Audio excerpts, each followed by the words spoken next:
Hello, everyone, and welcome to another episode of Transformation Decoded. We're excited to come to you from the Phoenix metro area here in Arizona.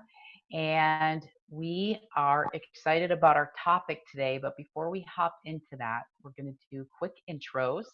I'm Lee Woodward, one of the founding members of Transformation Decoded. And Isabel, I'll hand it over to you. I'm Isabel Banerjee. I am the founder of the Encore Catalyst and the Encore Academy. And I look for opportunities to learn and grow and transform every day. Excellent. And Jackie, how about you? Yeah, and I'm Jackie Elmer, founder and CEO of Fun and Abundance at streetsmartwealth.com and passionate co-founder of Transformation Decoded. Excellent. And to give a little bit more background on how the three of us met, we met actually in a formal mastermind personal development group. And after that formal program ended, we decided the best thing we got out of that was each other. And so we have continued masterminding together, both on our personal lives, our professional lives, any way that we need to support each other. And the common thread that loops us is our desire for transformation for ourselves, for those around us, and to kind of live in a world where we're all moving forward. So that's our common passion. So, and I'm really excited about our topic today because it actually came up last week, and since Jackie's made this statement to me, it's been something that I've really been thinking about. We were on one of our mastermind calls, and I was having some tough feelings about some of my successes or lack of successes over the last couple years. And I made a comment about feeling that I hadn't really accomplished much. And Jackie followed that up with, and it was brilliant, saying, your feelings are real, but they're not the truth. And I loved that. And it kind of like snapped me out of this. And it was one, gave me permission to feel what I was feeling, not taking that away, but saying, okay, it's not necessarily the truth. So that's been intriguing me since Jackie, since you said it. And then of course, once you become aware of something, it starts to pop up. That theme has been popping up for me. So I wanted to definitely talk about it here. And Jackie, I'll start out with you. Kind of, what does that mean to you? Kind of what's difference between what's real and the truth? Yeah, and I love this topic, and I love that whole philosophy about feelings and feeling the feelings and all of that type stuff. As a recovering non-feeler, I was one who shoved everything under the rug forever. And if it wasn't positive, optimistic, happy, I wasn't going there because we're not supposed to dwell on the negative, right? And so for years, I really didn't allow myself to feel and experience negativity. I was always working to push it away and move on to that better feeling thought, and thinking that I was doing myself a favor, and I really wasn't. And so in just a lot of my own personal work, journaling, thought downloads, meditation, and just self-discovery about who I am and what matters and what my truth is and what's real and not, and feelings and all of that, that really has come up for me that we do have feelings, all different types of feelings. We get our feelings hurt. We hear somebody say something, a lot of different things we experience that we experience also a feeling about. And a feeling is typically, a sensation. We most often feel a feeling somewhere in our body. It's the physical part versus a thought, which of course is in our mind, but the feeling is a sensation typically that we get in our body. And it's interesting, all of us feel our feelings in different areas. But what really helped me working with my feelings was to begin to look at that and say, okay, this is my feeling, but is it really the truth? Is it really true? If somebody said something and I perceived it one way, right? Perception, we all have perception. Is that really the truth? And so that's been an important thing for me, to be able to feel my feelings and still have that experience, but then step back from it and say, is this really the truth? And does it serve me or not? I love it. I like that idea of even your perception, that we may project a truth onto someone when they even say something to us that may not even be their intent or what they intended it to be. Isabel, how about you? Any thoughts on what's real for you versus your truth? Oh my God, I've been telling myself stories all my life, that I didn't deserve that, or that didn't happen just because of me, or they think that about me, or I can't do it, that kind of thing. So yeah, it's a really good thing to be examining this about, okay, what I'm feeling, why am I feeling it, where am I feeling it? Like this morning, I had a pain in my gut because I was feeling something, and versus really what was truly going on in the situation, and how do how is it possible to sort of freeze frame that moment and step back from it and go, oh, wait a second, it's not actually the truth, but it was my reaction to maybe the emotions, the feelings I already had.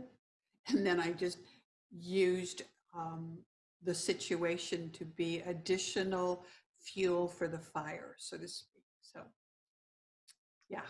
I like how you mentioned storytelling, and kind of some of how you tell yourself those stories and it influences what becomes kind of your reality.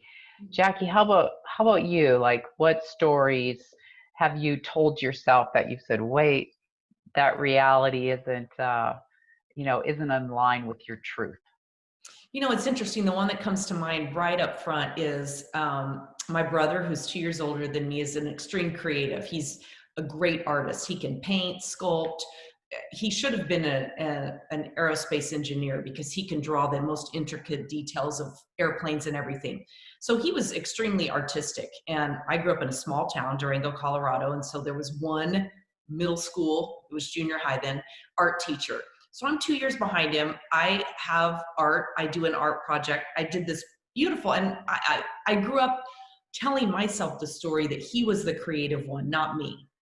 Could barely draw a stick person. But we had this copper tooling project where I had to hammer out through this copper thing, and I made like a hot plate kind of a thing with copper and whatever. And it was an owl, and I had traced the owl. I didn't hand draw the owl, but I had traced it, and then I had, gotten it onto this copper and did the whole thing. And I still remember to this day, and I remember her name. The art teacher said to me, "Did you do this, or did your brother do it for you?" And you talk about things that people say that create a belief about yourself that you carry with you forever. That day, that moment, I made up in my mind that I was not creative, I wasn't good, I wasn't nearly as good as my brother, and creativity is not something that belongs to me. Years later, in my 30s, I had a good friend here in the Phoenix area. I love to cook. That's one of my passions. And it was kind of funny. We were going, I can't even remember where we were going, but wherever it was, I had packed like a picnic lunch for us. We were going up somewhere to Prescott or something, some business deal that we were doing. But I was like, I'm going to make this really fun, pack this picnic lunch and everything. And I did. And she said to me, I don't want to ever hear you say again that you're not creative, because you are creative. Look at this that you put together. There's different forms of creativity. It doesn't all have to do with, paint on a canvas or, something that we deem the arts. There's a million different ways to be creative. And I'd like to say that shifted my belief right away. It didn't totally, but over time, as I began to cling, if you will, to that story versus the old story, it really did a shift in my life and in my thinking about me as a creative person. So I think that's an example of a feeling that I had and a belief that I made up, but is it the truth? And then the story, of course, through that. Yeah, it's interesting because I love that story because I think uh, there's this part of us that even though we say we want a new reality for ourselves, it takes letting go of some of that stuff. And I was just recently walking and I do a lot of kind of my deep thinking and meditation on my walks. That's where I just kind of get into my head. And I realized that I started to tell myself a story about my divorce that I had and how I'm supposed to feel about that. And it was very strange because all of a sudden I went, wait, that's not my story anymore. That's not my reality about that. I don't feel bad, guilt. That's not a weight I'm carrying around anymore. But it really took like all of a sudden it was like, oh, wait, that's gone. That's not there. So it's really a powerful thing to kind of look at those stories and let them go. And I love, Jackie, how you talked about the truth. And I want to spend a little bit of time, like, how do you guys, and Isabel, I don't know if you want to start, but like, how do you know when it's your truth Mm. versus this idea of this false reality or it feels real? Like, what's the truth to you? That is something that I wish I knew perfectly every moment because I find myself frequently having to do a self-check and say, wait a second. Um, and while you were talking, Lee, I was thinking about how also somebody else's story gets dumped on top of us, Yeah. and then we feel like I'm going to speak for myself. I notice I have become aware of getting entrapped in someone else's story that they're trying to write me into. So how do I know it's true or not? It's that if I give myself those moments of silence, whether that's the walking meditation or if it's journaling or my other favorite way is talking to my best, dearest friends and my mastermind group and getting, speaking it out loud and getting, pushback or validation. And my body tells me if I listen, if it's true or it's not true. Yeah. That is our intuition. I think that's so important. When you feel when you feel that negative emotion, Yeah. that's your body telling you this is not a truth. Yeah. I do think there's a lot to be said to this whole way of thinking now that our heart really is this brain connected all through our body, and it is sending out those messages that are saying, hello, that's not what you like. That's not what you deserve. Uh, are you kidding me? And if we don't listen to that message, then our body finds a way to poke us with the stick, right? Yeah. And I think, Sometimes that's it's really, illness. yeah. And I think, when I think about me, I think that's probably been one of the biggest personal transformations I've made over the last few years has been that being able to go inward and to really sit and feel. And I had tons of good gut intuition, but I used it for a lot of external things, but I didn't always know how to turn it internal. Mm. And Jackie, to your point with those stories, or Isabel, the ones that get put on us, is a lot, you kind of have to let it die. And I think as humans we just push back against against death, right? This idea of like, oh gosh, I have to let that go and be something new to find my truth. So Jackie, what techniques do you use? You talked a little bit about journaling and whatever, but to kind of get anything else when you're really like, man, I want to be grounded in truth right now. What else do you do? So it's kind of interesting. Tony Robbins has a philosophy, and I have to be honest, I'm not a huge Tony Robbins follower. I don't know why. I have an old CD set, I think, and maybe a book, but it just never fully came on my radar. But I do remember he has the pattern interrupt theory. So that is when you catch yourself, and that's the key, being aware, really focusing and doing a check-in at all times, being aware of what am I thinking, And is this serving me? Is this the truth? Whatever series of questions you want to come up with. And I started this years ago. I used to wear it was a fancy headband or like a ponytail holder that my daughter had that had little beads on it. And I would wear it around my wrist because it kind of looked like a trendy bracelet. But I could snap it and it would snap my wrist. He does, clapping or yelling out loud or something to interrupt, to literally do a cognitive interrupt when you're stuck in negative thinking. And this was just something I did. And it got to the point where I could just glance at my wrist. I didn't even have to snap it anymore. I could just glance at my wrist and I could begin to shift my thinking. Another technique that I love is from Byron Katie and The Work, and you can go to thework.com and download all this. But it's her 4 questions. And the first one is it real? We talk about, real and truth. Is it real? How do I know it's real? And you can even substitute the word truth, whatever fits for you. Is it real? Is it the truth? How do I know that it's real or the truth? And how do I feel? How do I react, assuming that it is real or the truth? And then the 4th question, which to me is so powerful, who would I be if that weren't the truth for me? Or if I didn't believe that story, who would I be and how would I feel? And just running things through, those 4 questions and that kind of meter helps to shift things, at least for me. And then remembering there's 3 truths. Let's assume that it's 2 people. There's 3 truths and 3 perspectives. Actually, 3 truths and 2 perspectives of everything that goes on, yours and theirs, and your perspective, their perspective, your truth, their truth, and then ultimately what really is true.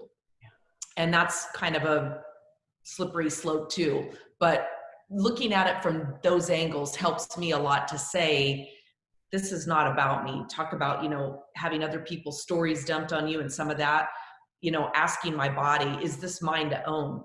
Is this mine to own? And listen, if the answer is no, then I'm going to just not even resist. I'm just going to get up and pick up my toys and get out of the sandbox. Yeah, I like that, Jackie, because I think in the beginning you started with, you would kind of just resist and say, I'm not feeling that way if it's negative. And what was so powerful to me about what you said to me, again, was kind of, I got to experience my emotions. So I wasn't resisting something, pushing it away, something that I needed to feel at that moment. But it empowered me to go, okay, but I need to step out of this because that's my feeling. That's how I feel. We have our Feeling the Feels, right? Episode that we did, Yeah. but it gives you that next step. Okay, now what do you do that you recognized you feel that way? And I think that's kind of what you just walked through was, don't deny your feelings. Just recognize that they may not be the truth. And so you have to be willing to let those feelings pass. So Thank very you. cool. Thank you Yeah. for bringing that up, Lee, because I was thinking that earlier. I'm so glad that we've had this transition of conversations because Feel the Feels was an episode a few weeks ago, and it gave me a lot of comfort to go, oh yeah, this is okay. This is a natural part of evolution and growth and transformation, to feel it, because every time we shove it under the carpet or wherever we choose to shove it, right? The old expression that that comes from my era, it's going to come back to bite you in the ass. So you better allow it, feel it, and then do what we're talking about today, and that's make the assessment. Is this the truth? Is it reality? So this, Yeah, there's a great saying, feelings buried alive never die. ooh, yuck. Yeah, says it all, right? Yep, absolutely. Flying the coffin. Yeah. Yeah, that's what I always see too. That's funny. Yeah. Oh, Movies. it'll be good. This will be a good Halloween episode as well. That's right. Jackie, what was number 4 of Byron Katie's steps? Who would I be if I didn't believe this to be true? Wowzer. Wow, Yeah. that kind of belongs well with the three of us in Who Am I Now, right? It does. Yeah. Yeah, absolutely. A question that you can ask multiple times a day, even, especially during this pandemic and, you know, everything going on with that, because as we know, emotions are like this. And even when we think we're the most even keel person, I know for me, it's like, how did I wake up feeling so joyful? And now 2 hours later, I'm riddled with anxiety. Who am I now? You know? Yeah. Yeah. Absolutely. Yeah, we're obviously in unprecedented times, which gives us probably more opportunity than others to face these things and kind of take a look at them and say, and we did our one episode on some of those anxieties about the global pandemic, and then we did the one on how do we want to emerge. And I think all the stuff we're talking about is just part of that process of emerging from this, transformed and, Yes. you know, And getting better. whatever good we can get out of it, right? Or to use your term, we're oozing out of this. Yes, oozing, a slow flow. Well, That's I hard for think, someone like me. I need to yeah, go fast paced. you never ooze. You never ooze. I'm oozing enough for the both of us right now. So, I'm learning to ooze. well, I think this topic is like every topic we covered where we could spend hours talking about, if not days, because they're truly the stuff that comes up for us that we're dealing with. And obviously, you don't deal with it in 30 minutes or so, but we want to wrap it up. But before we do that, I'm going to hand it off to you guys to give any last words of wisdom or anything you want to share. And Isabel, I'll start with you. No. I'm processing our conversation. And so I have no wisdom to share now other than my really wise choice of choosing the two of you to transform with every day. Love it. Jackie, how about you? Yeah, just my final thoughts would be really feel the feels, but also give yourself the ability to get them out of the inside of you. That's why I'm so big on a thought download every day, a journal, just getting stuff out of there so that then you can literally take a step back and look at it, observe it, become aware, and think about it from a very conscious, intentional way of looking at that and thinking of that, and then asking yourself those questions. When we keep everything inside and we try to process it all in our brain without really taking the time to take it through a real process, it gets caught up in the muck of everything else. We lose pieces of it because we get distracted. But when you can get it out on paper and begin to intentionally look at it and run it through those questions, you can begin to reprogram your mind and release those stories from the past that you're staying stuck in, and let go of those stories for the future that you've made up that aren't even real nor serving you. Yeah, love that. Good, And good. yeah, I'll just add on to that my word of advice would be, and I think we have a little more opportunity to do this now, is to actually make specific time to do that, because we've also talked about how we use productivity as a distraction, stay busy, don't have to think about things. And so, Jackie, everything you're saying, and Isabel, even what you just did was a great example of saying, wait, I'm going to process, just going to take my time and be with that. That I just think there's so much value that comes from that. So offer that up to everyone. So, and with that, we will wrap up this episode of Transformation Decoded. We truly hope that this connected with you and that it resonates with some of the things that you're feeling or thinking. We would love to know what you would love to have us talk about, because we talk about just about everything. So I don't think there's anything you could throw at us that we wouldn't be willing to get in front of you and talk through openly and honestly how we think about that. So you can, if you're seeing this on YouTube, you can put it in the comments. If you're seeing it on our Facebook page, you can, put in the comments there, and we would love to incorporate that into our discussions. And with that, hoping everyone stays happy and healthy, and we'll see you next week. Peace Bye. out. Peace out.